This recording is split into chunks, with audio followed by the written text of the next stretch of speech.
This is Kanzenshuu, the podcast, episode 451 for the week of July 22nd, 2018.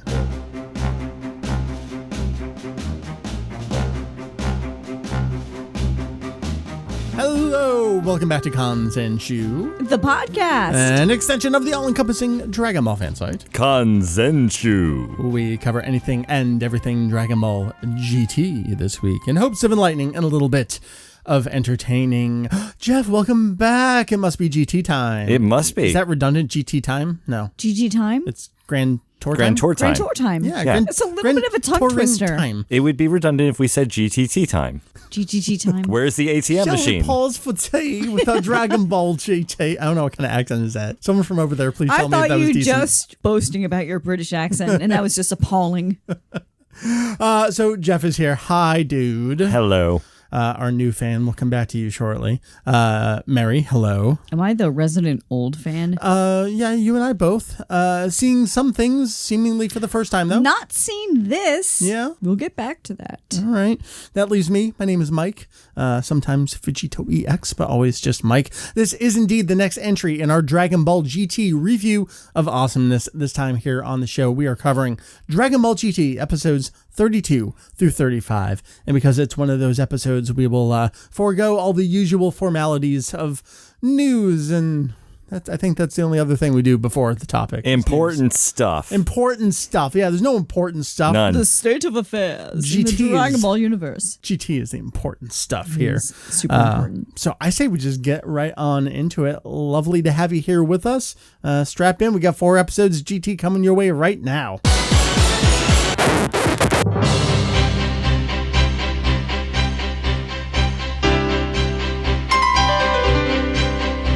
As we like to do, or attempt to do every month, or sometimes every 5 years, we cover Dragon Ball GT here on our podcast. We are doing the next 4 episodes for us. That is GT episodes 32 through 35. Here in the year of our Dende 2018, we have some ground rules as we cover Dragon Ball GT. Our review of Awesomeness should have been completed long before Dragon Ball Super existed. So our way of approaching a GT review in 2018 is to kind of do so in a bubble, a little bit of a vacuum here. Super exists. We're not going to refer to Dragon Ball Super. We're not going to mention it. We're not going to compare to it. That doesn't mean we forgot to do so. That doesn't mean we missed anything. It's explicitly on purpose here. And that's because, again, we should have finished it by then. And I think it can be reviewed as an individual product, and certainly would have been at that time. There was plenty of time down the road, as I always say, to compare Dragon Ball Super and Dragon Ball GT. Neither are going anywhere in the history of the Dragon world. So that's how we're approaching things. Plus, we want to give ourselves content for the future. That's right. Plenty more to talk about. Always much more to do and say here on Kanzenshuu, the podcast.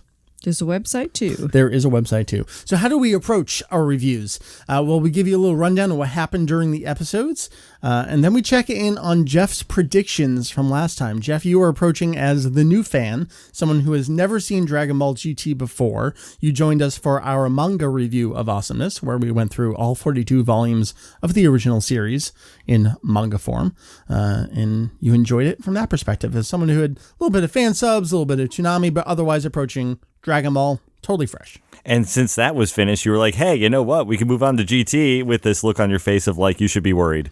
It's like, I don't know that we can be friends after this. Well, we did have some years in between that we don't speak of anymore. And then there's Meri over here. You, as I did in my fandom growing up, had many a GT fan sub, perhaps even some raw tapes. I don't know if you had any raw stuff. I did not have raws. I had the first 12 fan subbed. I have stuff in the middle fan subbed. I will not say what it was, but it was stuff in the middle. And that was it. No, you had Evil Dragons, because that's where I saw my Evil Dragon fan subs. Dude. Oh, well, anyway. Stuff. You said middle. I'm not thinking middle. I'm thinking... Okay, fine. Anyway, end. He's not going to remember by the time we get Already out. So at this point, I have seen the entire rest of the series. I know for a fact because I talked about this stuff in a previous bonus episode, and I had at least seen it within the last couple of years, if not before then. So I know at this point I've seen everything else. Meri, as we were watching some things here, specifically I've Transformation, like I've never seen this. These episodes that we watched today, I've never seen before in my life. The last 2 episodes episodes that we've recorded these summaries I've not ever seen, so this is new. The last stuff that I've seen fan sub was like the Rilled stuff. Okay, so you think the rest of the baby arc you haven't seen? I have not seen the rest of the baby arc. After that, you will have seen some stuff. But all right, very, very cool. So I love all the variety of perspectives we're bringing here. I might have to dig out my box of VHS tapes. Figure out exactly what because you own. I don't want to speak at a turn. It might have been one of those instances where I bought the tapes from the flea market and I was like, please, I'm never watching this ever again. The real stuff might have turned you off enough that you never went any further in your tapes. So, all right, so that's what we're going to do. We're going to recap these episodes. We'll see what Jeff had for predictions last time. Oh, God. And then, before we even came downstairs, you're like, well, throws all that out the window. And then we'll carry on from there. We'll make new predictions. We got lots of talking points for this batch of episodes. I am rather excited about it.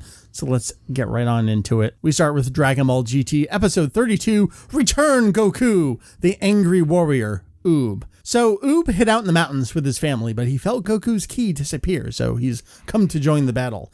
And then we get a recap of episode 1 of GT, because that's really all that exists for footage of Goku and Oob together. So maybe it's a nice little recap for some folks. Then Oob takes on Baby. He gets in a good blast, but everyone else jumps in. Baby fires on them for questioning his power and getting in his way. So there was no choice. Goku will have to do something worse than training, something painful.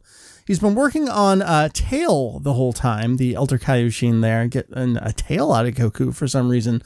But they need to do something now. They can't just do this whole training thing. They need pliers. So the younger evil Space Tanuki turns into some. Meanwhile, Baby overwhelms Oob in a beam struggle.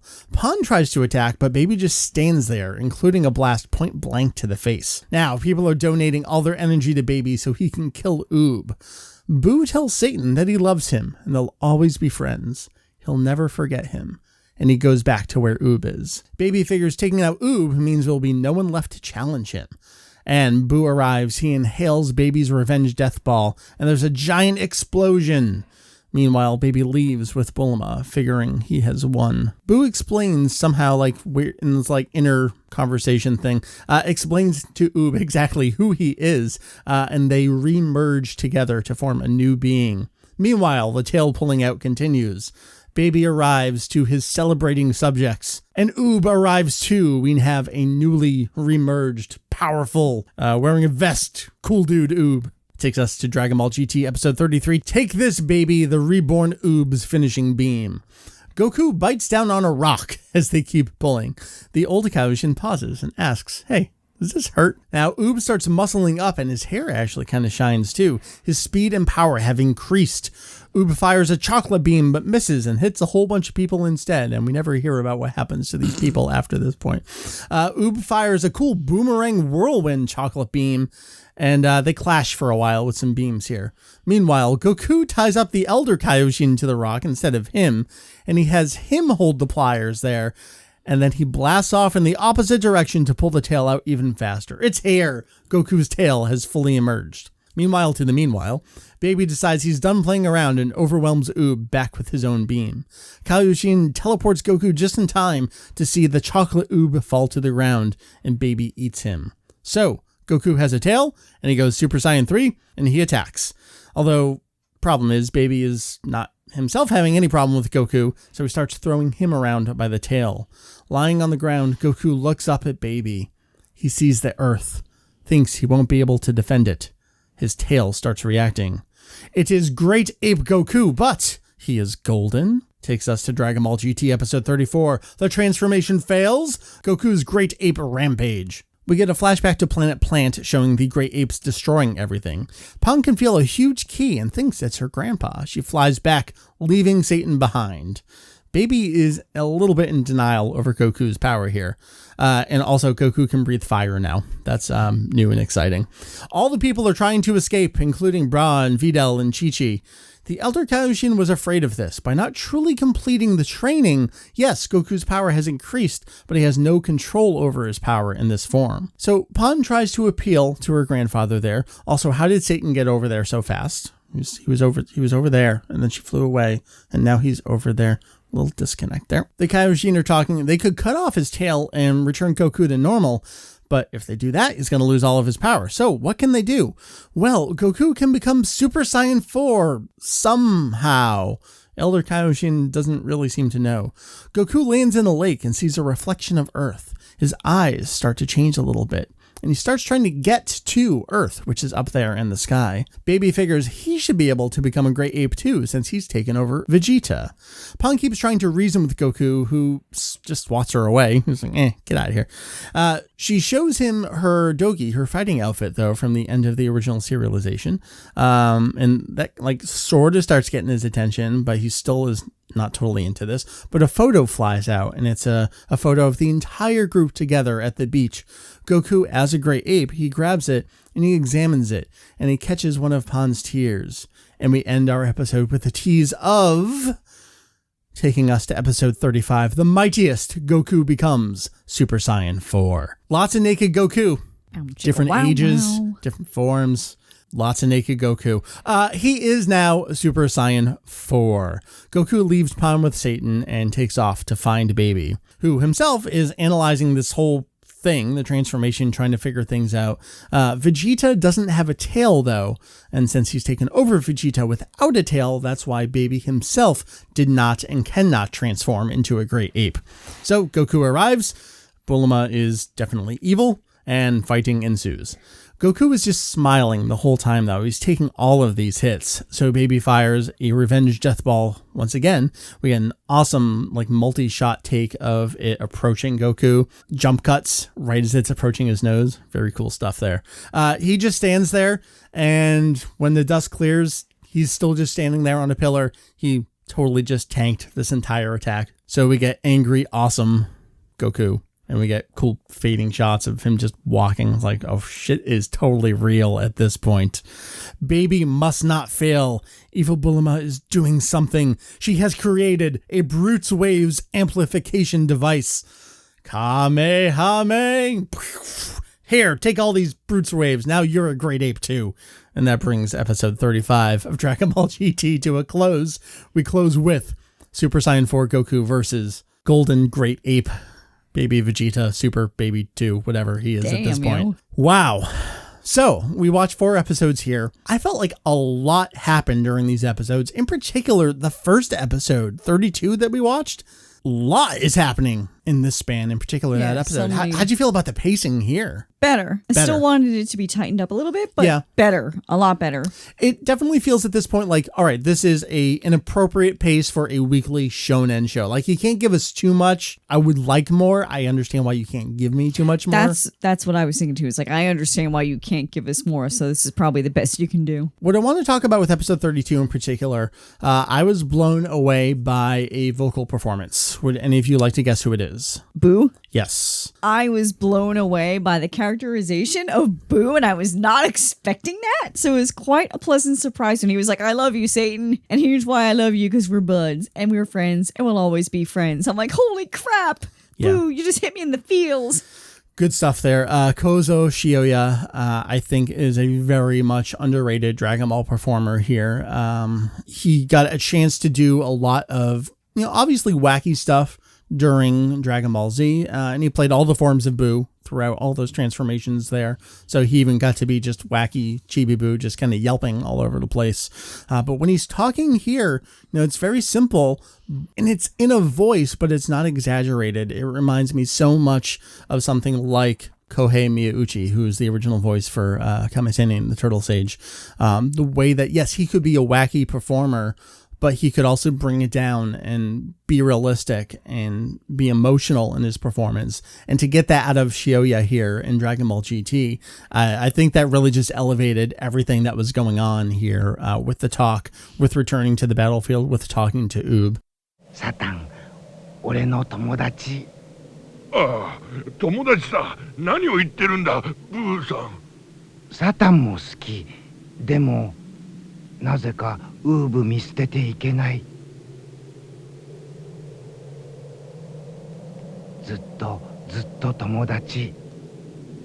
サタンのこと俺忘れない。ブ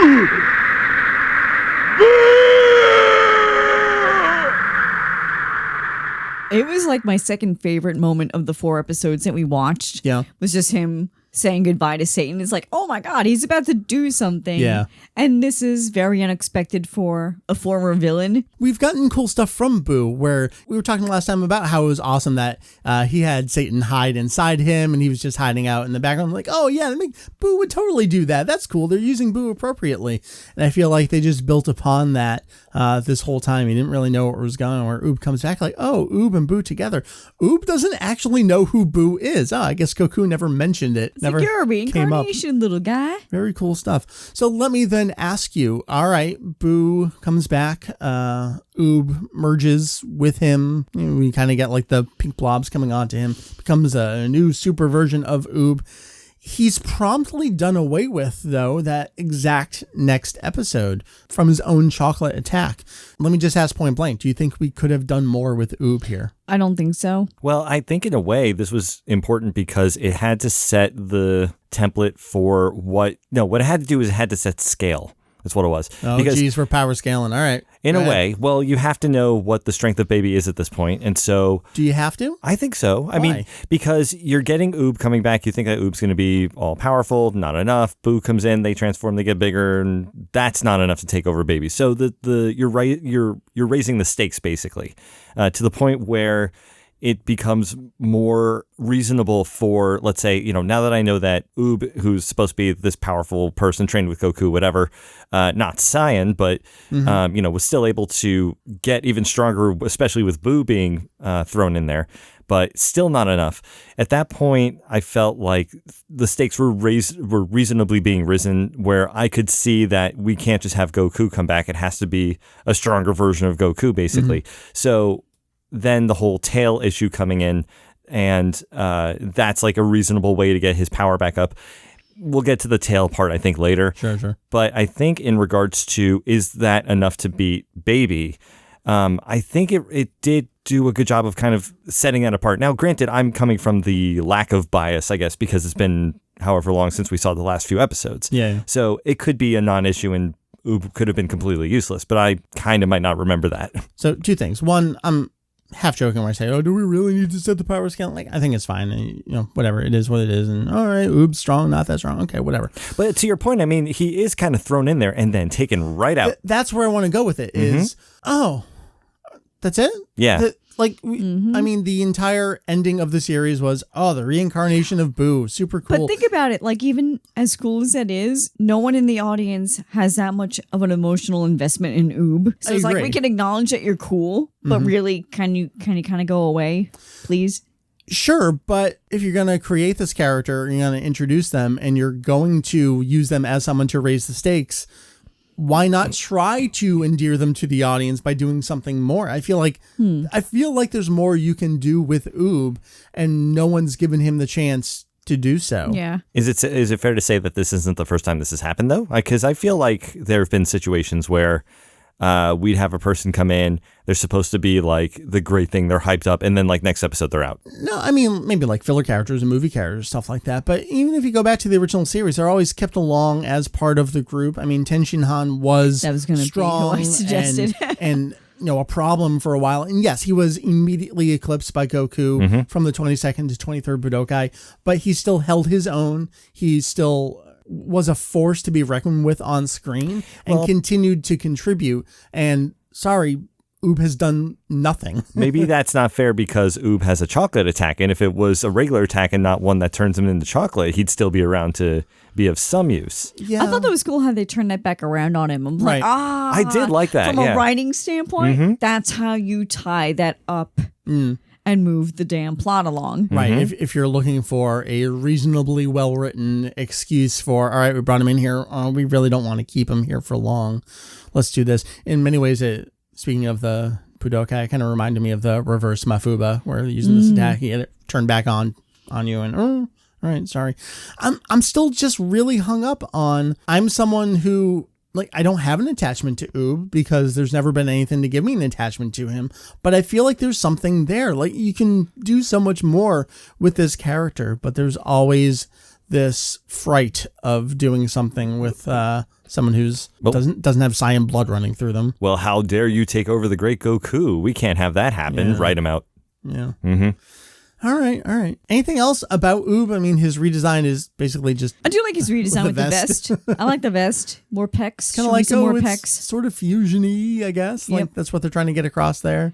His hair glowed for a second, then they didn't really do anything with that. It was fine. It was fine. Yeah. Was what it was. It was a nice design. Can I bring in a topic? You sure can. So you bring up the vocal talent behind Shioya. I got to tell you, I was really impressed with Nozawa this time around. All right, let's get into it. So what were you impressed by? In the first few episodes where Goku is human, I really, really liked her performance of his character. Oh, she's here. like biting down on the rock and screaming and... I mean, there's a lot of stretching going on in her performance, and you could say that she's done this in plenty of times over GT. Absolutely, yeah. But I feel like the breadth of what's going on to Goku here, and she is just putting in 100% in all of it, and he's doing a lot of screaming and a lot of... agonizing. Yeah, we're hearing whimpering a lot. and I'm actually picturing myself in pain as if it were me having a tail pulled out of me. I'm like, what would that feel like? Oh, she's doing it. And in her vocal performance. That's what it feels like. That's what it feels like right there. Yeah, with combination with the way that it's being drawn a little bit more cartoony. I mean, she's doing a terrific job in these episodes. We'll get to the part where Goku turns into an ape. That's a little different. Let's just talk about it right now because, Meri, you started talking. I'm like, don't worry about it. I got it as a note. We're on the same wavelength here.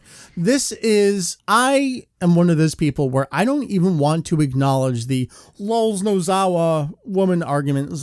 It's definitely the kind of thing like I don't even want to acknowledge. I don't want to legitimize it by acknowledging it. Like it's not even in the realm of Kanzenshuu discussion. That being said, Golden Great Ape, it's not even performance because it's not necessarily the performance that's the problem. It's the effect. It is. It's that we've never had a great ape that isn't the exaggerated effect.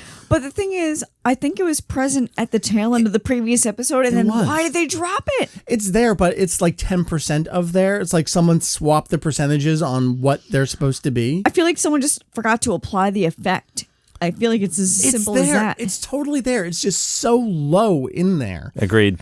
And it just sounds like a monkey, not an ape, because it's just too much. It just sounds like Nozawa doing a voice. And that's in direct contrast to, Jeff, everything you're talking about, which is such a natural vocal performance. Like, as wonderful as she is, she's no D. Bradley Baker. Like, she's not animal voice actress. So it's distracting it's the only actual distracting vocal performance I can think of in Dragon Ball, other than my one side is Mayumi Tanaka's Baba. I think that's an awful performance. But anyway.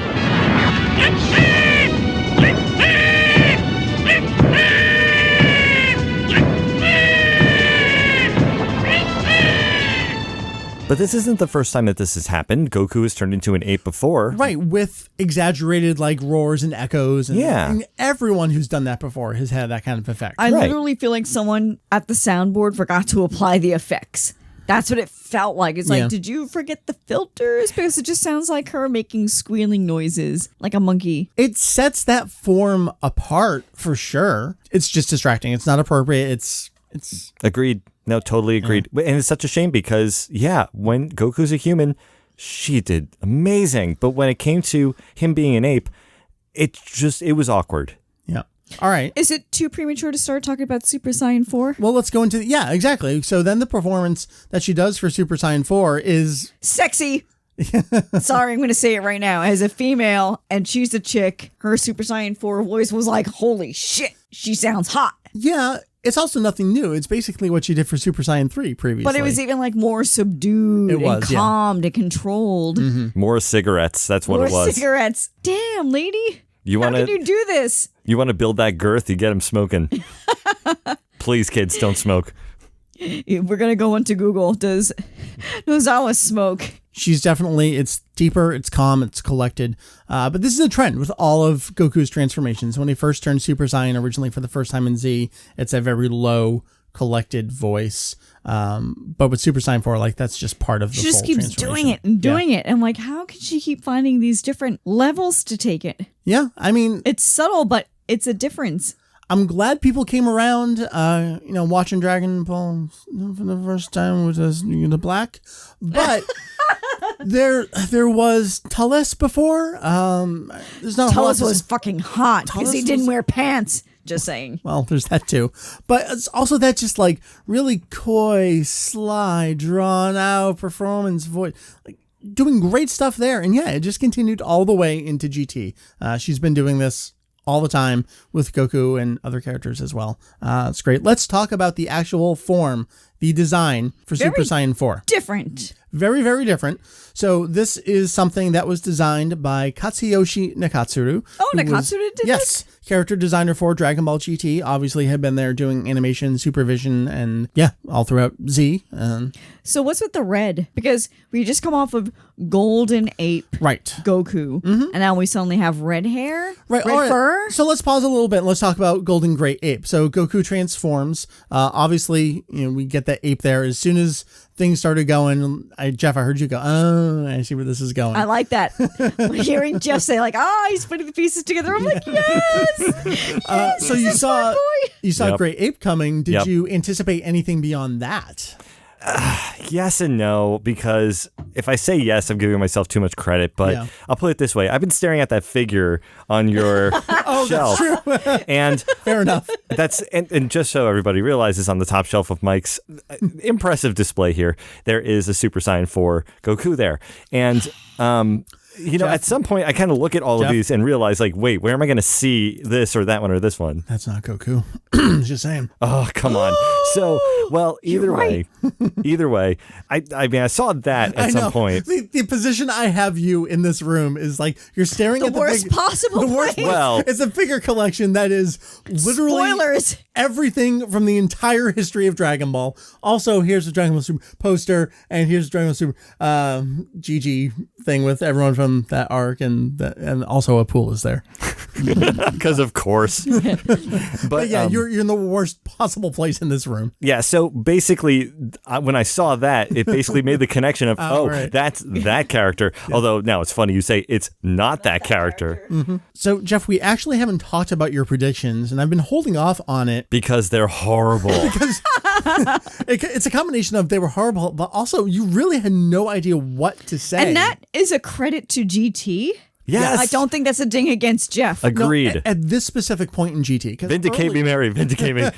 Earlier in GT, you were kind of in line with how the story was going, or you go slightly this direction. They go basically the same direction, take a right turn at the last second. So the things you said last time were they can't use the Earth Dragon Balls. Well, we were chatting this out a little bit. You had some thoughts, but I kind of talked you out of it. Right. About that was a little leading. Well, in retrospect. No, I answered his questions. Yeah. I didn't try to lead you. You were wondering if they could use Earth's Dragon Balls to wish Goku back. My answer was, it doesn't appear that the Earth Dragon Balls can override a wish of the Ultimate Dragon Balls, so they couldn't bring Goku back to full size that way. You did say that you couldn't see how they would possibly defeat Baby in the next 4 episodes that we were going to be covering. Oh, thank God, something right. You did end with going back multiple episodes. We finally got around to Oob was the character. Will he come back? And we saw the last batch end with Oob arriving. We're like, all right, so Oob's going to fight and Goku's going to be training. You didn't really know where to go with it. One thing you did say was that maybe they'll move all the people on Earth to planet Sufredu, and then because we know Earth is going to explode, so maybe we'll just move everyone there, and that'll be the new Earth. Nothing going on like that right now. There's a lot of people there, but it's not everybody. No. But at the rate that Baby is destroying the planet indiscriminately, which I found hilarious that Pan would know the word indiscriminately, but okay. I was really impressed with that too, by the way. I was like, wow, 10-cent words from Pan. Yes, girl. The vocabulary on these characters. Come on. She's like, what, 8? Anyway, so... I always thought she was 14. No. My timeline was so fucked up. I thought she was 14. Well, this is actually a great... segue to something that I'm going to pull from an interview here. So this is from The Golden Warrior, which is an art book that came out in 2010. It's got a series of interviews with, this is everyone who's not Toriyama. It's actually a non-Toriyama art book. So it's Maeda, Nakatsuru, and Yamamura. You have this? Yeah. Can I see it? It's upstairs. Okay. Yes. Great book. Speaking of underrated, I feel like it's an underrated book because it's not Toriyama. It's like everyone else's artwork. So it's like, oh, whatever. But there's great interviews with everyone in there. So the first question in the Nakatsuru interview was, you were in charge of the character designs for Dragon Ball GT, but you base your designs off of the setup pictures Toriyama sensei made for the anime showing Goku and company 10 years after the last chapter of the original work. That's a mistake because according to Toei's own published timeline for the series, Dragon Ball GT is 5 years after the conclusion. No. Oh. Yes. No. Yes. We are in, GT picks up in age 789. So it means Pawn's 9? Yeah. No! She's Called 14! Called it. So God damn. anyway, so Oh we my talk- god, all my doujinshi is horrible. All my doujinshi is like really rapey. why it is that we keep having this conversation. But yeah, GT is 5 years after the end of the original serialization. People always point to Funimation's English dub that said it was 10 years. Actually, the dub itself doesn't say 10 years. All of Funimation's marketing materials say that it's 10 years later. But according to, again, Toei's, it's their show. I think, I don't know, maybe Toei has their head up their asses.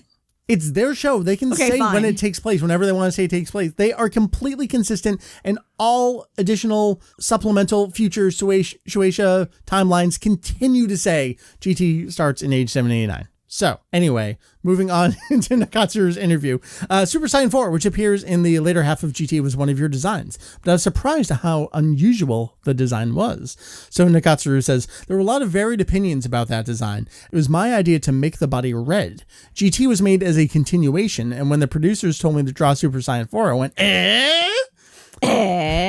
Personally, I felt that since they had gone so far as to use stuff like fusion and merging in the original story, did we really have to continue even further? It was an incredible assignment. Goku's transformations are an important part of the program, and so I agonized over what would be best to do. They continue, the hairstyle and red fur all over the body are what really makes Super Saiyan 4 stand out. Nakatsuru says, the thought behind the hairstyle was to take it in a different direction than Super Saiyan 3 and make it wild. I made the fur red because it pretty much just seems strong. I place a lot of importance on those sort of impressions, laughs. Right from the planning stage images, the idea had been to bring together Great Ape Goku and Super Saiyan Goku. Goku with primal power, that sort of thing. And then finally on the design, they say, so that's why his entire body is covered in fur. In addition to the final design, were there any rough designs? Nakatsuru says, there was no design besides a single final draft for it. What? It was just that with the colors, I also made a gold-haired version. However, I thought the black hair looked better and decided upon that version. The combination of black and red is a more dynamic color scheme. So yeah, Nakatsuru, from the start, I made one design. That's it. Nailed it from the start. Only change was, I have a version with gold hair and a version with black hair. So that's the background on it, where they're going, no, we got to keep leveling up and powering up. And Nakatsuru's tasked with taking Toriyama's legacy of transformations, of iconic transformations, multi-billion-dollar franchise. You get to design Super Saiyan 4.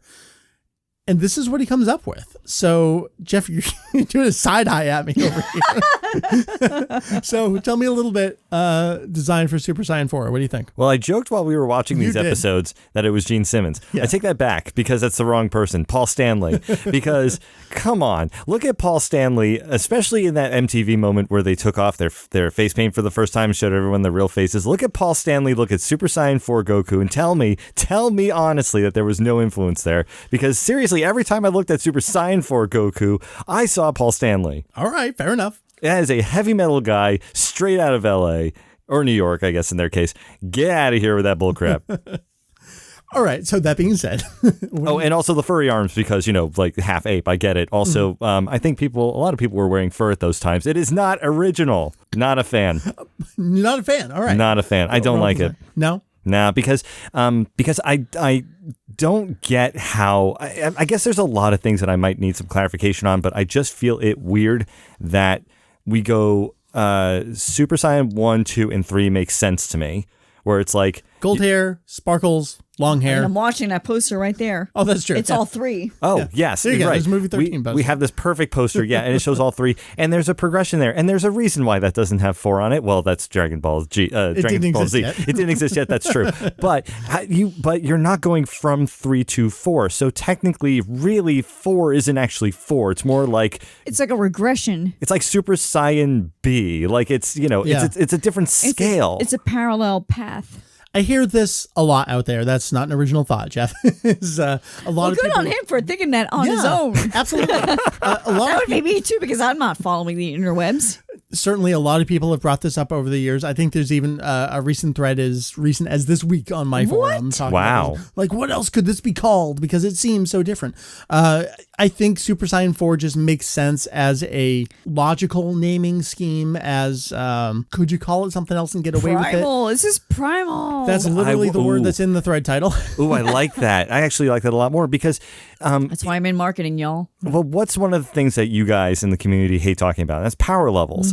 And so what really is happening here is this constant denial that power levels should be focused on. And yet you have this grading system that is leaning itself towards attaching numbers to things. And it shouldn't be that way. They're trying to say, yes, 4 is stronger than everything that's come before. And I think that's fine. I think that's fair. I think that's all you need to say about it. And that's why I actually don't really care about the name for it is, all right, it's the next thing.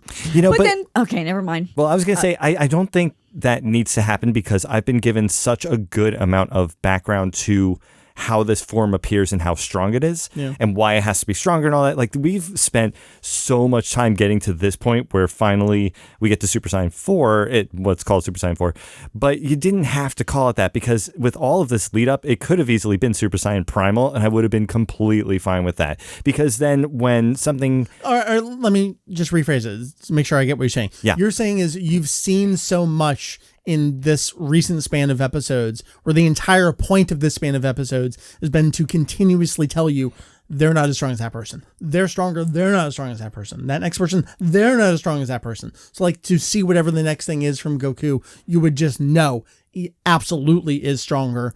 I don't need to be given a number to back that up. Exactly, because logically, you're telling me that Goku has already reached Super Saiyan 3, and we saw how easy it was for him to transform into that in that last fight before Baby knocked him out. I mean, even as a kid, he can't hold stuff as long as in his adult form, but he can certainly just, get right into it. Exactly. So, so there's that. And then we know that because, so then Kaioshin knows that in order for him to be stronger, he needs to pull the tail. Let's get the tail back. All right, let's pause there. Kaioshin seems to know some shit. Yeah. Why? How? Why? Yes, I agree with that. All-knowing, I suppose. Guess. Well, all-knowing when it's convenient, apparently. Yeah, for the plot. I also want to say, I can't remember how they address him in the original serialization, but he is not actually the Dai Kaioshin.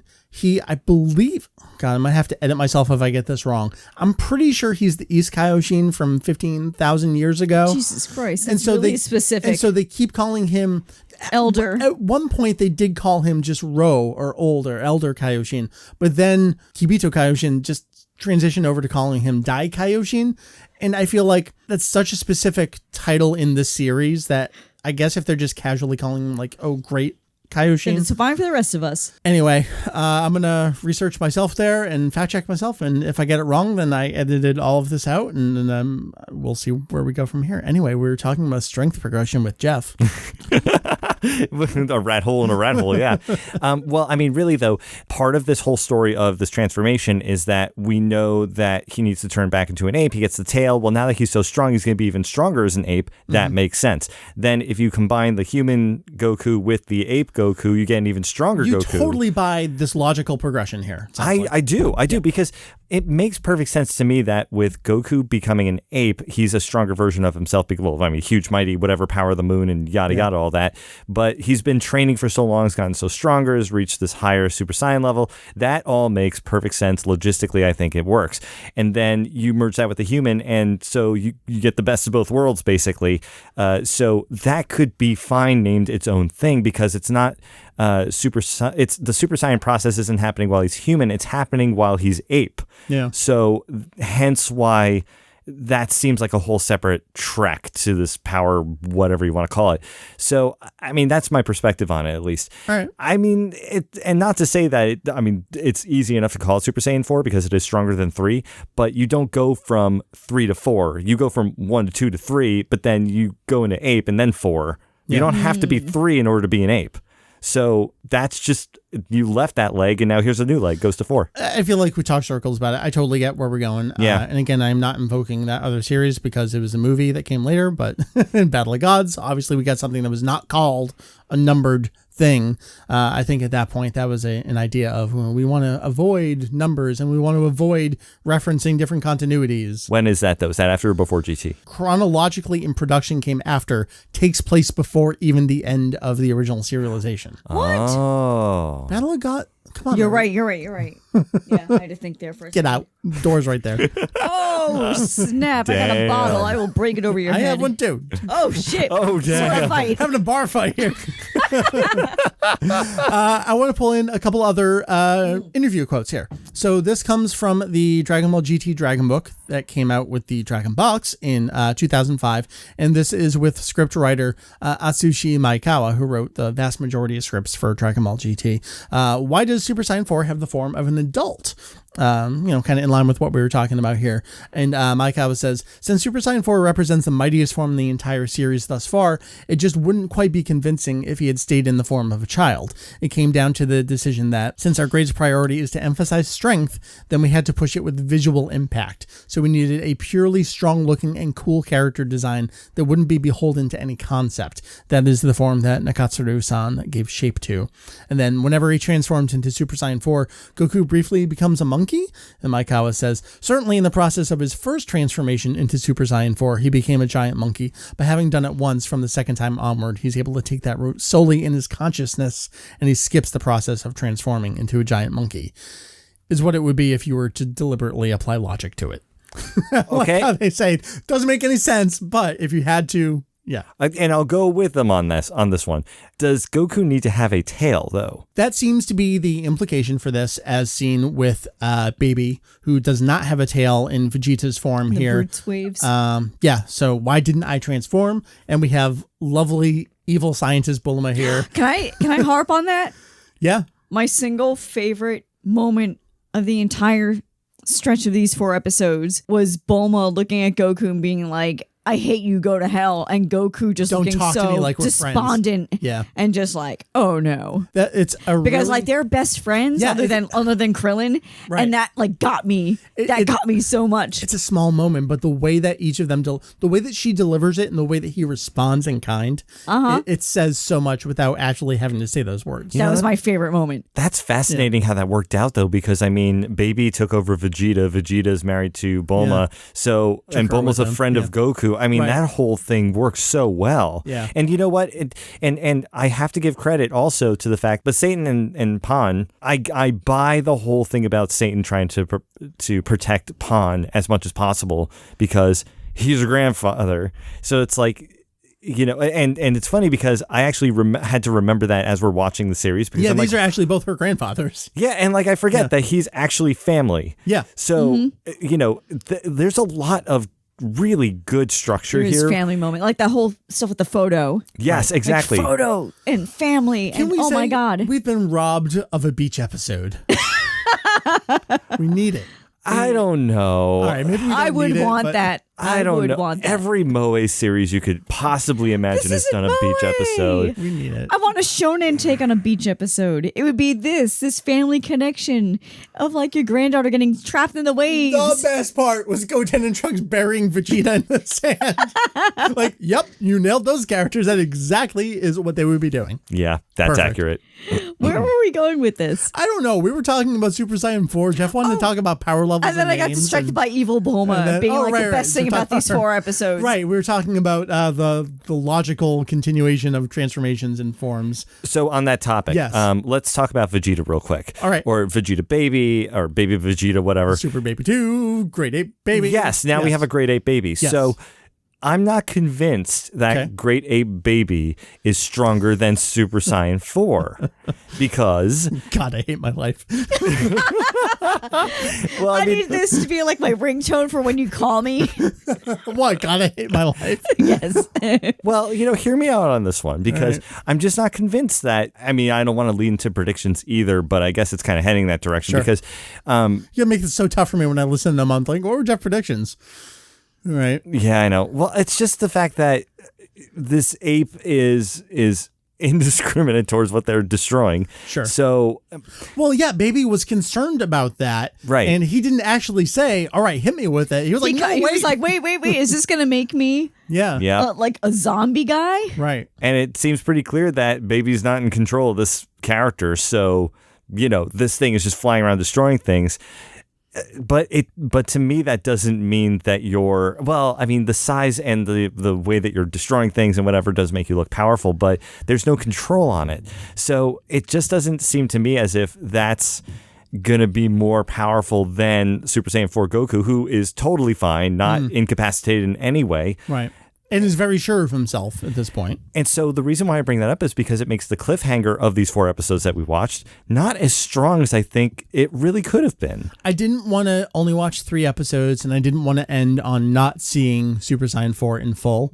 But like at this point, there's actually no proper logical ending point. So we actually only have, I'll spoil this for you, we have 5 episodes left in this arc. That's what I was curious about. So Yeah, I was definitely curious about that. Yeah. But I mean, really, like I've been saying since the beginning of us knowing about Baby in the first place, these stakes continue to rise as we go along. And it keeps growing, especially every time you think Baby's gone and they're not. They just become something else. So here's my question for you, kind of in line with that, going off of Baby going into the Great Ape form here. In this span of episodes, we had Oob merge with Boo and transform into new form and get taken over. Just previously we got Super Baby 2 to kind of like start off this batch. So Super Baby 2 to the super version of Oob here, to Golden Great Ape Goku, to Super Saiyan 4 Goku, to Super Baby 2 transforming into Golden Great Ape Baby. It's over the span of these 4 episodes alone, we've had transformation after basically a transformation in an episode at this point. Is it too much? Am I leading you by saying, is it too much in this condensed span of episodes? Or is it like what we were talking about at the top of the show here, where the pace has picked up to kind of like an appropriate Shonen Weekly schedule? I think it's appropriate. Honestly, I don't feel as though it's going too quick. There is a lot of transformations going on, but at the same time, they seem to be paced well with the action in the series. I mean, the way that they're doing, and we started off with a multiple storyline part with Goku getting his tail pulled out and Oob being the transformation at this point. A good show always needs to have an A plot and a B plot. Yep. We kind of have Baby off doing his stuff over here. Meanwhile, we have Goku getting his tail pulled out. Yeah, interesting.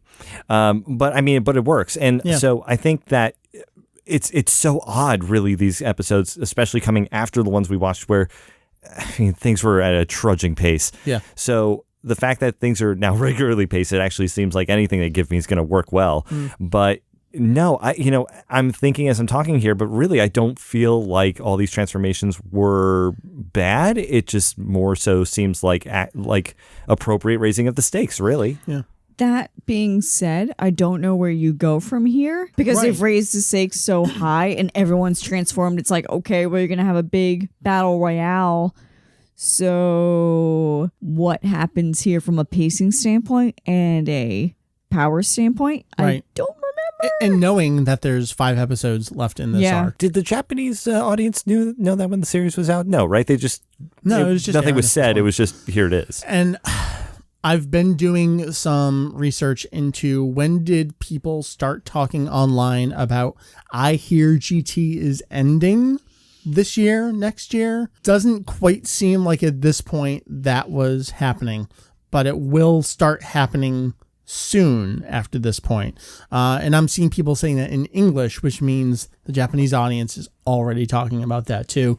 This is one of my long tail projects, which is going back into that's really cool. The publications of the time. I've been doing some 1997 V-Jump purchasing to look at what they are saying and doing, how are they promoting Dragon Ball GT at the time, and that's ignoring even Weekly Shonen Jump at the time, which is post Dragon Ball serialization, but obviously they're going to talk about Dragon Ball as it's on TV. But wait, Mike, is there an archive of the news groups? Yes, which is where I'm pulling some of that English language discussion. So there is some of that going on.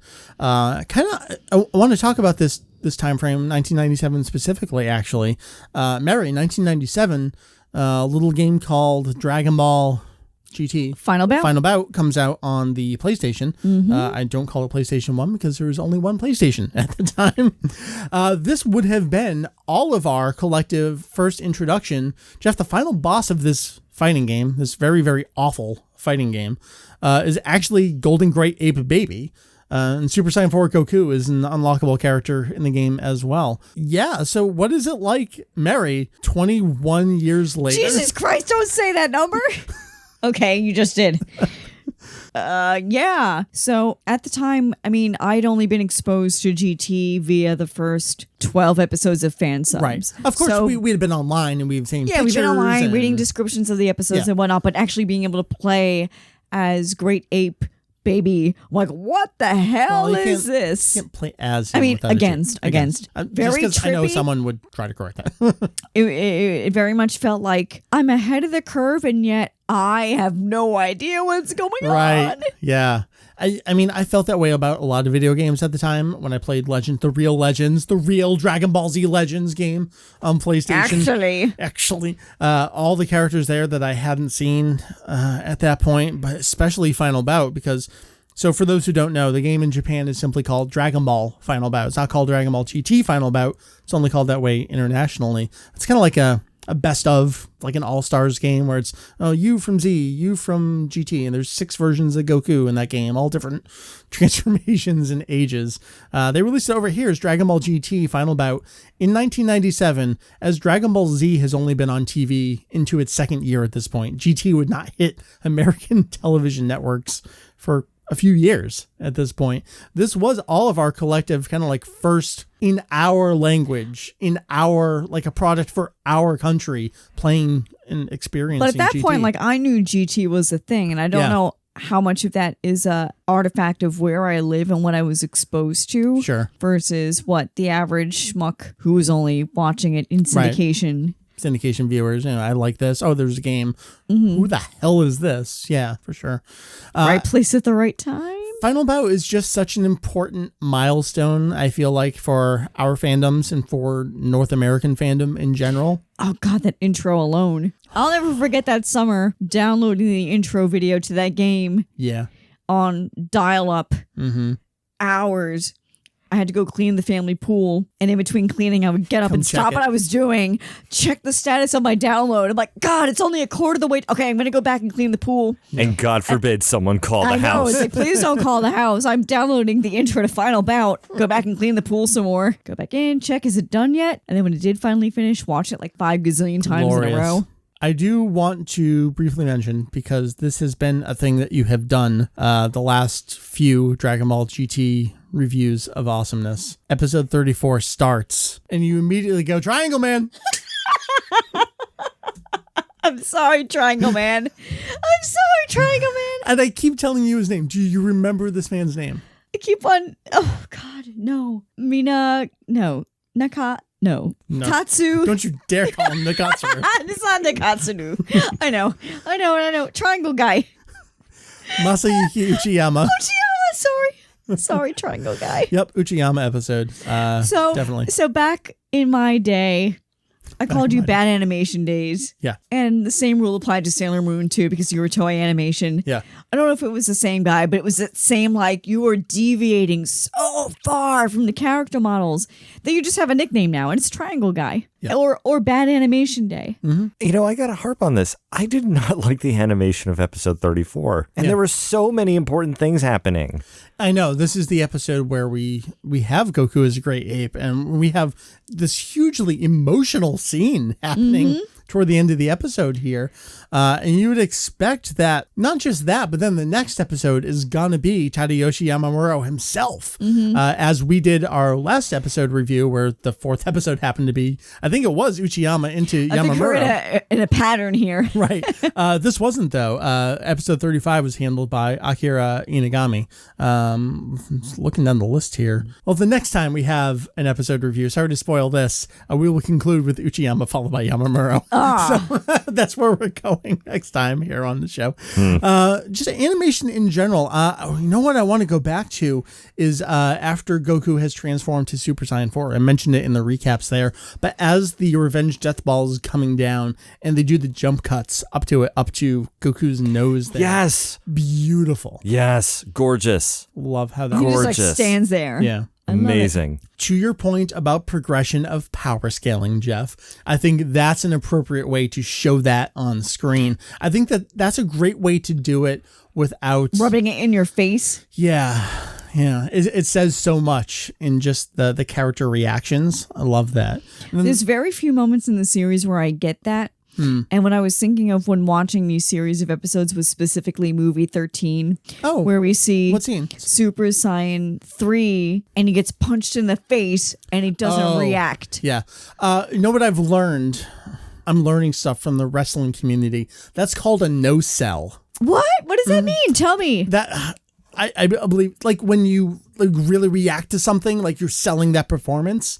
And so when you don't react to something, that's a no-sell.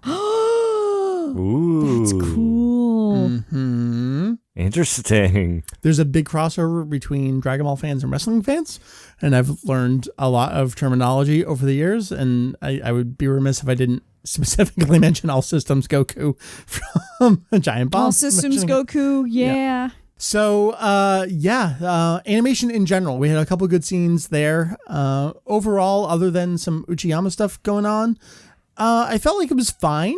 Mm-hmm. Not nearly as awful as like the last two reviews of Awesomeness. I felt like there wasn't really anything that offended me that badly, except for the random triangle guy character designs. And really, it was earlier on in that episode. It was just like I'm like, okay, I'm bored. I'm bored. I forget what episode it was. Was it Goku versus Baby? I feel like they reused an exact one of those like quick series of punches over a different background.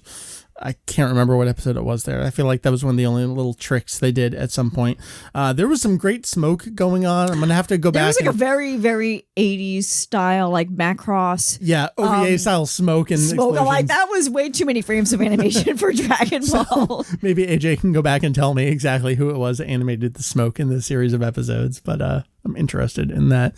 Yeah, this seemed like it was just fine. Like it was just Dragon Ball is being animated fine. I'm not in these offended. 4. Yeah.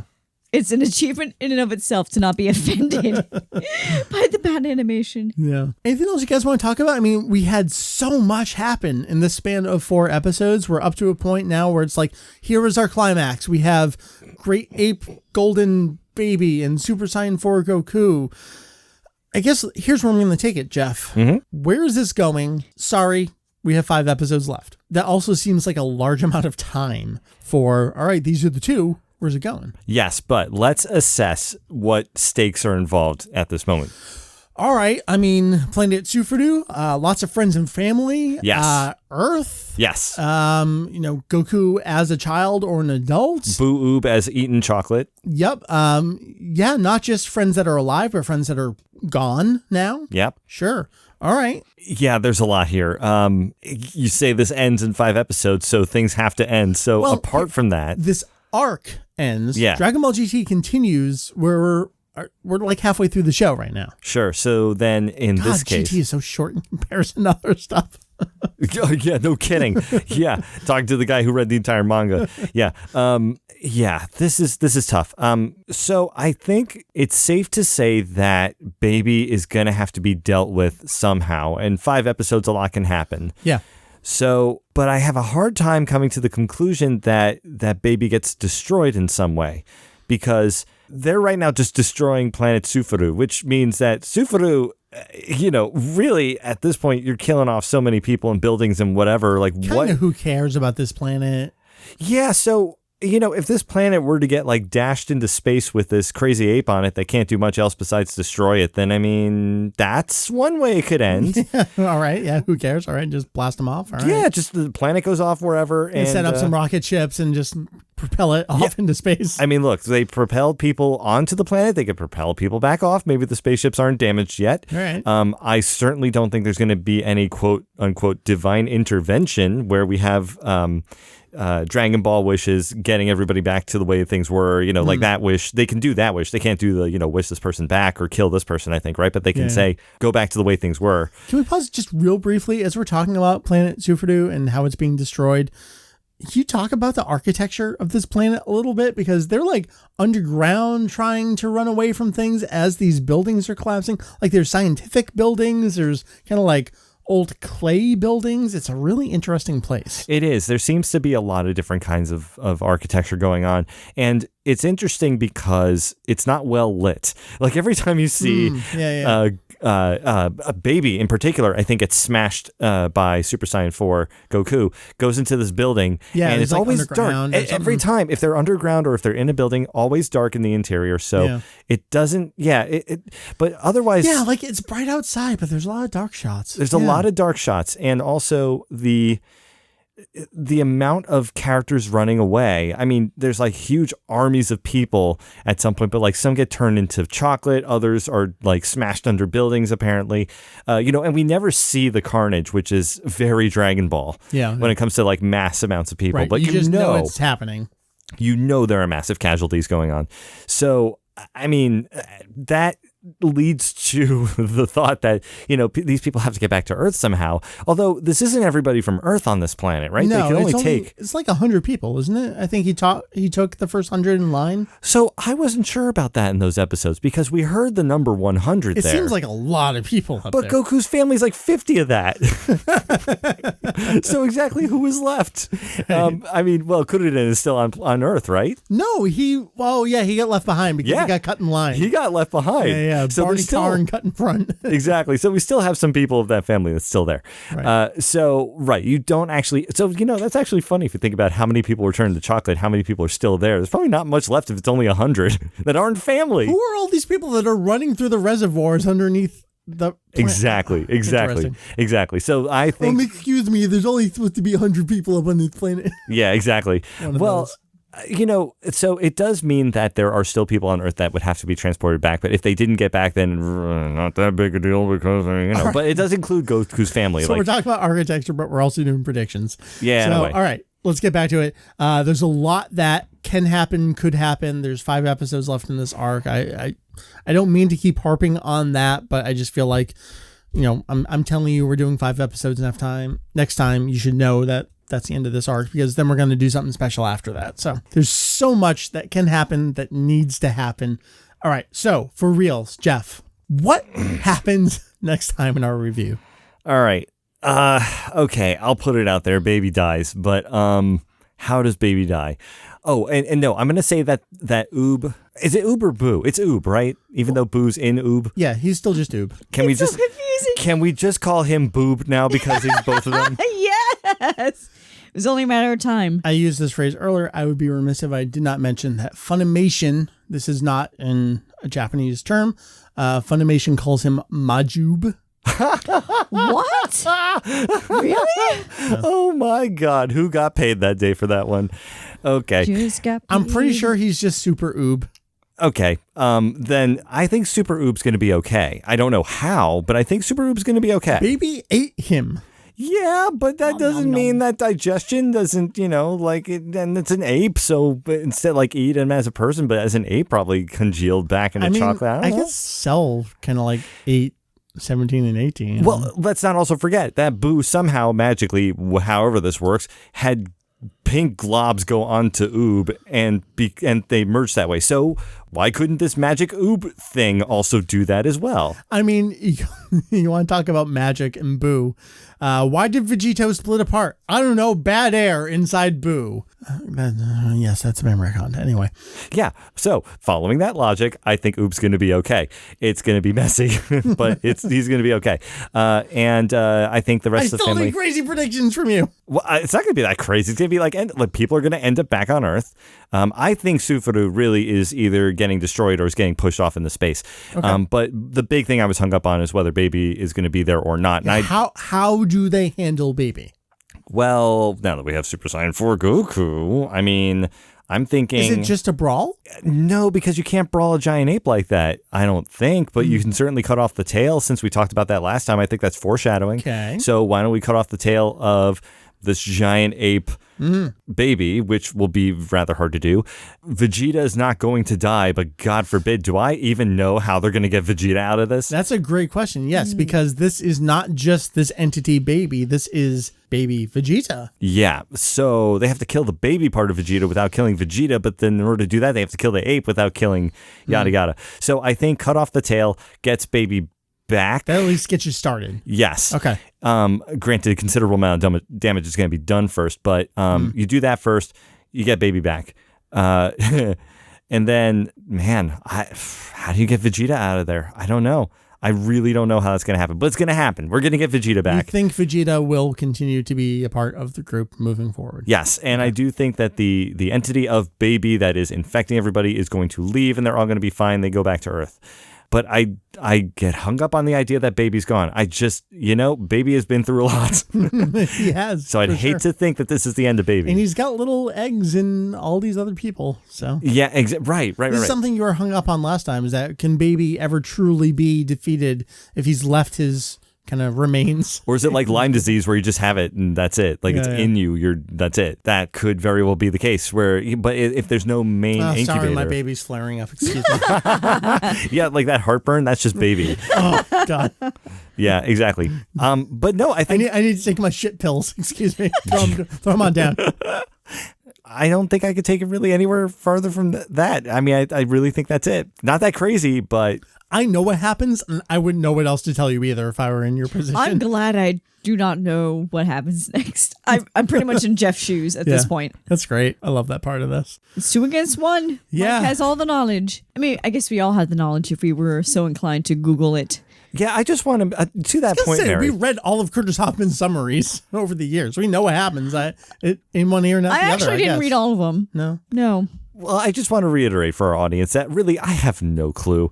And I don't know what happens in Super. I haven't done any reading on that. Yeah. I chat with you guys all the time. No idea what's going on. Nothing's been foiled for me. I have no idea how the rest of GT goes. And trust me, it's fun for me to see how wrong I am when it comes to the series, because when I am wrong, it means they're doing something right. So, and that's especially true with these run of episodes and the way I predicted it completely terribly. But yeah, I'm going to say the only reason why I can even go this far is because I know that this arc ends. But even then, it doesn't, even though an arc ends, it doesn't mean that baby's dead for good. So I'm going to...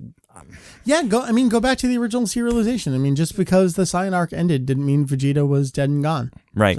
So yeah, I'm just going to put out there, baby's not dead. Okay. One last thing before we wrap up the episode for good here. We talked about this very specifically last time on the show. As Dragon Ball GT has transitioned from what they initially set up to do, which was a grand tour throughout space, and we're back to a very safe, traditional Dragon Ball fighting show. We're enjoying it in spite of... I know, isn't that a little frustrating? For me, I'm frustrated. I'm frustrated with that I like it. Me too. Jeff, maybe it's more for Meri and I, because, I mean, you say... I wanted to like something different. Sure. But you say the name Dragon Ball GT, and it has a stigma attached to it. And I hope it comes through that we're really approaching this for what it is and for not what it could be. Like, I don't really know how to put this in words, but I hope we're giving it the chance it deserves. I don't know. Well, I need to interject on that because I am really glad that the Grand Tour thing didn't continue, because it really did take the show away from what it was good at, which is a lot of characters that you like. Here's where I want to do the comparison, but we can't do the comparison. Yeah. Okay. So because we're back to... Am I breaking my own... I'm the host. I didn't say whatever the fuck I want to say. No. I'm holding you in check. You can't. Meri is taking the role of the internet right now. Crack that bottle open. I'm older than you and I weigh the most. I'm the loudest. So I don't think the series would have been as good had it continued on this whole space travel thing, because you're taking a subset of what people like about the show and you're spinning it off, but you're calling it Dragon Ball. And I don't think that's what made the series good. I think what worked is when you have all these interlocking characters and they all have, and it didn't start that way. Granted, it really didn't, Well, because we talked about that. Is that we did have this ensemble cast that went off into space, but the chemistry wasn't right there. But now we're back to just Goku and just this enemy, but somehow it feels right. It does, because there's so much at stake, and we know all these characters are here, and crossing our fingers, things are going to get better, and these people are going to return back to form, and then we're going to get this great family saga, once again, basically, unless something major happens. Family saga coming up next. Pretty much. But I mean, when you get to see the ensemble be an ensemble, that is really where the magic is. And so I like the idea that we're getting to see these different characters almost like, one at a time in a way, because we didn't even know Kaioshin was around until he randomly showed up. Well, I mean, that's the out of universe where Toriyama is just, what am I going to do this week? All right, now we got new gods. I don't know. As long as there's chemistry. Yeah. But that's a lot of why. people would debate the chemistry of Kaioshin.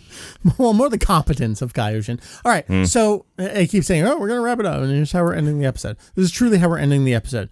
At this point, all right, we've got Super Saiyan 4. We have Golden Great Ape Baby.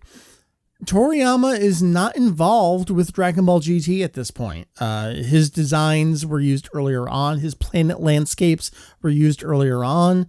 Katsuyoshi Nakatsuru is the one responsible for this new Super Saiyan 4 design.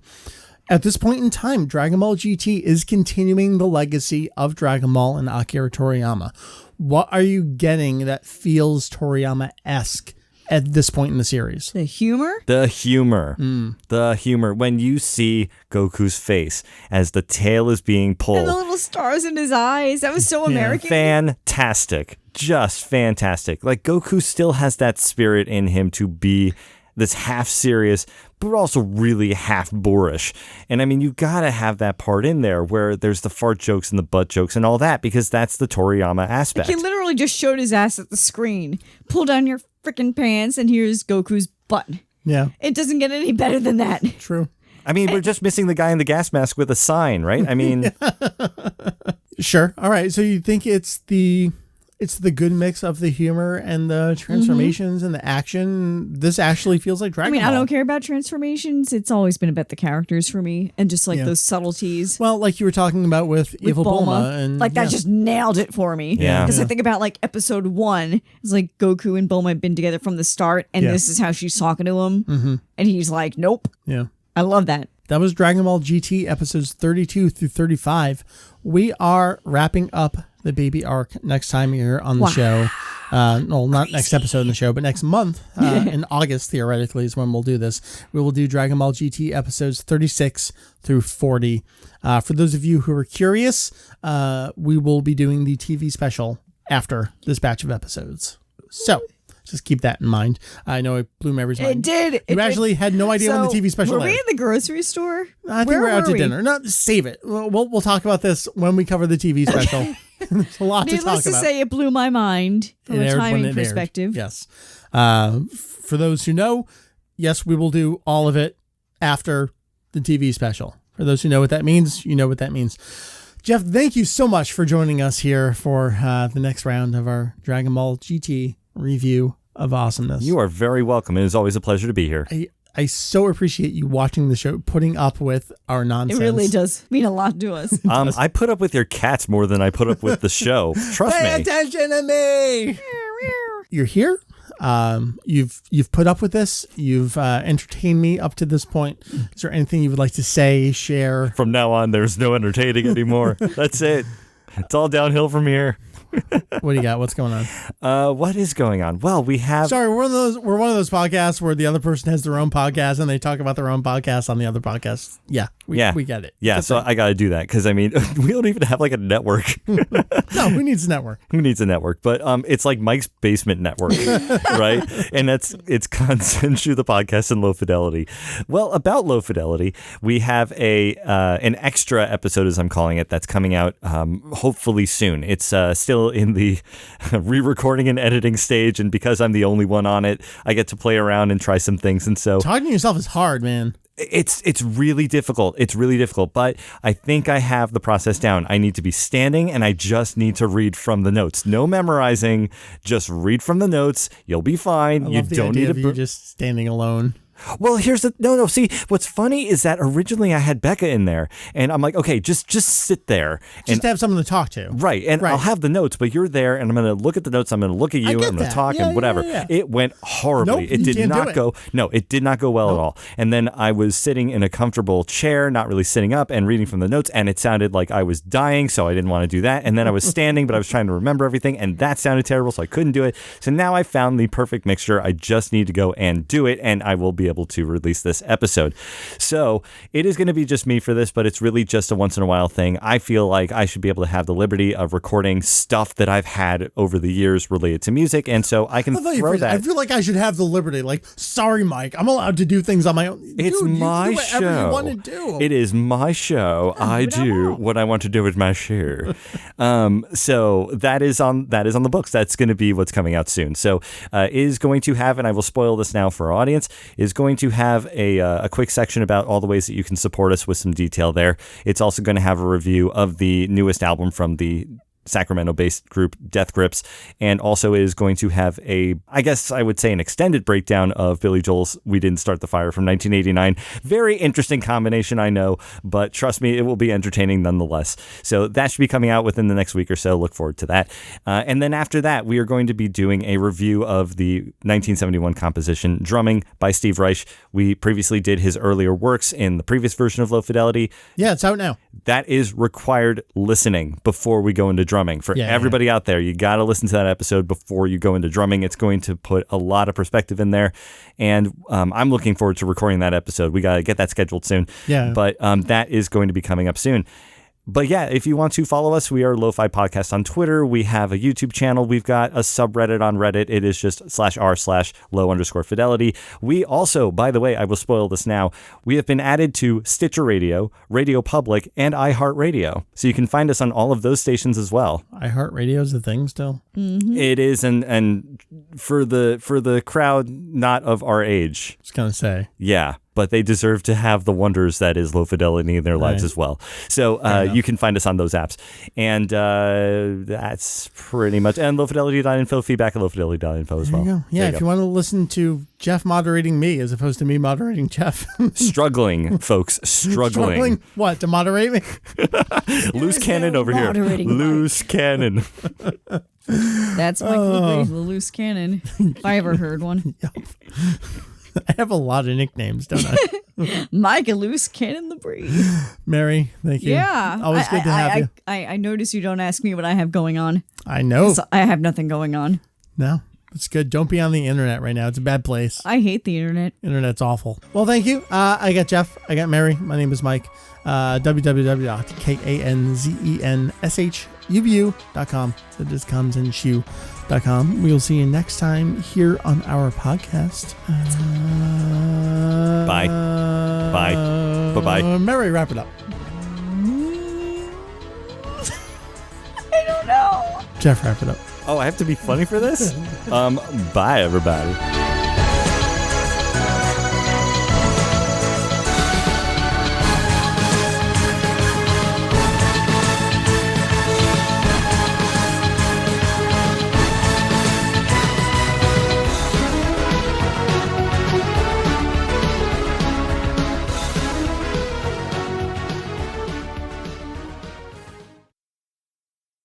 Yep. Because you hate that feeling where it's like, we got it, we're going to waste money on it if we don't cook it. Can't do that. It's $10 per person. Yep. Let me tell you about Blue Apron. What episode is this? 451. What? Yep. Jesus. And it is... I keep getting the date wrong when I record the podcasts. What is this, February? Because we'll do a thing where we record. I'm so used to recording maybe on a Saturday that I go, oh, all right. And so it's for the next day. And lately, the last couple of weeks, I've been recording on Sundays. So I'll do it a day ahead. And like, no, that's the Monday date. And I thought Sunday's been the norm back in old school. Well, yeah. So then you're saying, so what date for are you using today, for this? today is July 22nd. Okay, so it's actually for this week. Yes. You do the release this week. I think I'm going to do it for this week. I don't know. Probably. Gotcha.